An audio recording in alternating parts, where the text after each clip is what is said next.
चलिए दोस्तों, मैं देवेश कुमार पाठक एस्ट्रोलॉजर आप सभी का अपने YouTube चैनल अल्टीमेट ज्योतिष गुरु में हृदय से वंदन करता हूं। एक महत्वपूर्ण वीडियो देने वाला हूं मैं नेपाल के बारे में।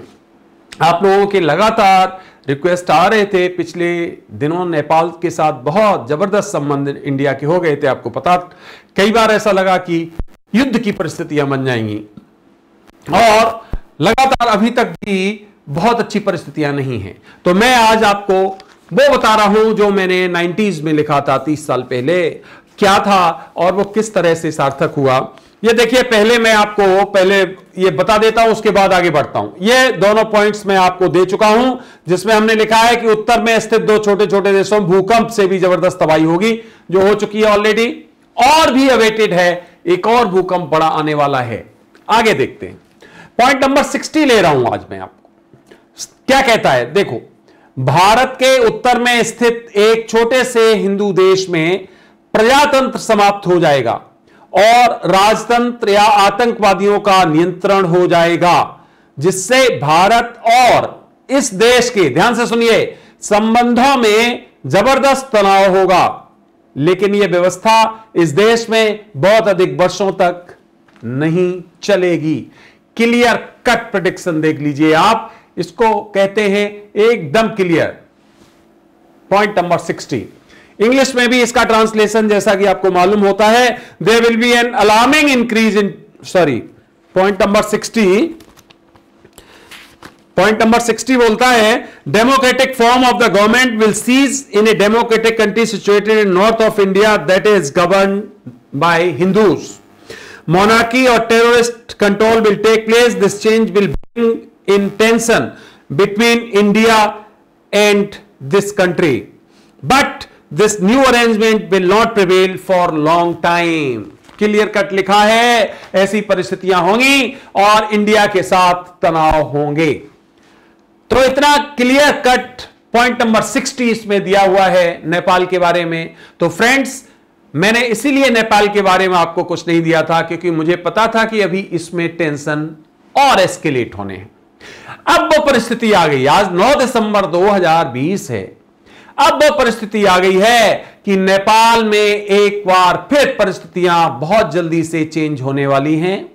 वहां पर जो भी इस समय प्रधानमंत्री महोदय हैं, केपी शर्मा ओली जी, और भी जो उनके सहयोगी हैं, अब उनका विरोध बहुत जबरदस्त होगा और वहां पर एक बार फिर फुली डेमोक्रेटिक एक सरकार आएगी, जिसका इंक्लिनेशन इंडिया के साथ होगा। और इंडिया के लोगों का जैसा प्रेम हमेशा रहा है, आपस में रिश्ते रहे हैं, आपस में कभी इस तरह की कोई प्रॉब्लम नहीं आई। इतिहास गवाह इस बात का, पहली बार ऐसा हुआ है कि एक युद्ध की परिस्थितियां पैदा हो गई और इस तरह की परिस्थितियां पैदा हो गई कि जिनकी कभी कल्पना नहीं की जा सकती थी। तो वो यही जो भविष्यवाणी है, यही भविष्यवाणी थी कि इस तरह की परिस्थितियां आएंगी और फिर भारत के साथ संबंध और ज्यादा खराब होंगे। तो अभी वहां पर बहुत चेंज होने वाला है और जो कुछ समय के लिए वहां परिस्थितियां आई थी, आप देखेंगे कि उन परिस्थितियों में वहां के लोग, खासकर वहां के लोग, क्योंकि उन लोगों में जो एक इंस्टिंक्ट है, जो अंदरूनी भावना है, वो भारत के लिए हमेशा रही है। और भारत ने कभी भी किसी देश के लिए लोभ में या प्रलोभन में काम नहीं किया है, किसी भी देश के लिए। जैसे हमारा चाइना करता है, हमारा चाइना हम कह रहे हैं, अब इस दुनिया में है तो हमारा ही कहना पड़ेगा। इस कहीं कॉस्मोस के किसी और हिस्से में होता तो शायद नहीं कहते। हमारा चाइना, यहां तो जो भी है, और फिर हिंदू धर्म में तो, सनातन धर्म में तो यह है भाई कि जो भी है वसुधैव कुटुंबकम, तो इसलिए कहना पड़ता है।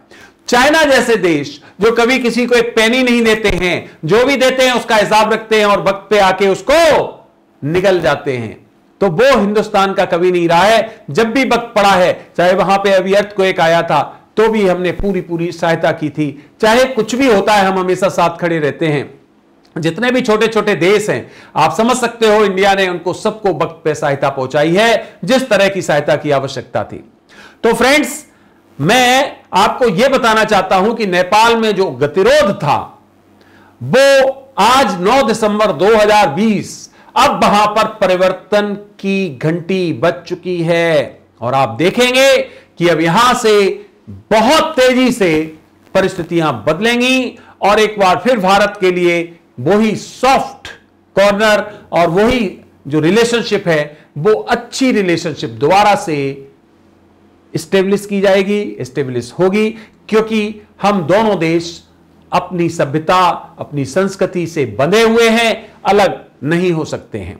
यही पॉइंट इसमें दिया हुआ था, लेकिन है 90s का। ये आप देखिए सरप्राइजिंग, कोई सोच नहीं सकता कि नेपाल जैसा हमारा जो इतना इंटेंस राष्ट्र, हमारा मित्र राष्ट्र, क्या ऐसा वहां पे हो सकता है। देखिए वही सब कुछ हुआ, वहां जो भी पार्टी अस्तित्व में आई, यहां भारत के खिलाफ उनको भरा गया, चाइना के द्वारा और भी कई देशों के द्वारा, और वही परिस्थितियां 2020 में बहुत खराब हो गई। एक बार तो यह लगने लगा था कि युद्ध जैसी परिस्थितियां बनेंगी, लेकिन वो भारत सरकार की और हम लोगों की बुद्धिमानी से धीरे से टल गया, क्योंकि वो हमारे भाई हैं, छोटे भाई हैं सब, ये देश, उनके साथ युद्ध करना कोई सोचना भी नहीं है, ये कोई बुद्धिमानी का काम नहीं हो सकता है। क्योंकि जो अगर एक मोमेंट्री कोई ऐसा आया है परिवर्तन, तो उस मोमेंट्री परिवर्तन को हमें बुद्धि से टैकल करना चाहिए, और वही हमने किया। क्योंकि ये संबंध जो होते हैं वो हजारों सालों के होते हैं। ये नेपाल में कुछ अगर ऐसे बेवकूफी के एक्शन कुछ लोगों के द्वारा कर दिए गए, तो वो जनता की राय नहीं हो सकती है, वो वहां के लोगों की राय नहीं हो सकती है, आम राय नहीं हो सकती है। तो फ्रेंड्स, जैसा कि इसमें लिखा था वैसा हुआ, और अब आप समझ लीजिए कि आज के बाद वहां परिवर्तन तेजी से होंगे। ये प्रधानमंत्री जी, इनका भी समय अब यहां से बदल रहा है। ये हो सकता है प्रधानमंत्री ही ना रहें, और या फिर इनकी शक्ति को खींच लिया जाए, या इनको वो हो सकता है इनकी ही बुद्धि इन सब परिस्थितियों से एकदम बदल जाए। कुछ भी होने वाला है, लेकिन जो लिखा है वो ये लिखा है कि ज्यादा समय तक ये परिस्थितियां रहने वाली नहीं है। तो नेपाल के लोगों के लिए शुभकामनाएं, विकास करें, अच्छा काम करें, भारत के साथ मिलजुल के रहें, यहां से और व्यापारिक संबंध बने, खूब विकास करें, आगे बढ़ें, दुनिया के सापेक्ष चलें, और जो संबंध हमारे रहे हैं सदियों से उनको और मजबूत करें। ऐसा ही होगा, क्योंकि ऐसा ही इस प्रेडिक्शन में दिया गया है। तो फ्रेंड्स, आप सभी को आपने वीडियो देखा उसके लिए धन्यवाद। अगला वीडियो में आपको फिर किसी अन्य मुद्दे पर दूंगा। अगर चैनल सब्सक्राइब नहीं किया है अभी तक तो प्लीज सब्सक्राइब करिए, और अपने नियर एंड डियर वंस में से शेयर करिए। अच्छा लगता है तो लाइक करिए, और अगले वीडियो का इंतजार करिए, जो कि इसी तरह का कोई और महत्वपूर्ण, इंटरेस्टिंग और अनबिलीवेबल सा आपके लिए विषय हो सकता है। Thank you very much. आप सभी को मेरी तरफ से ओम नमः शिवाय, नमस्कार।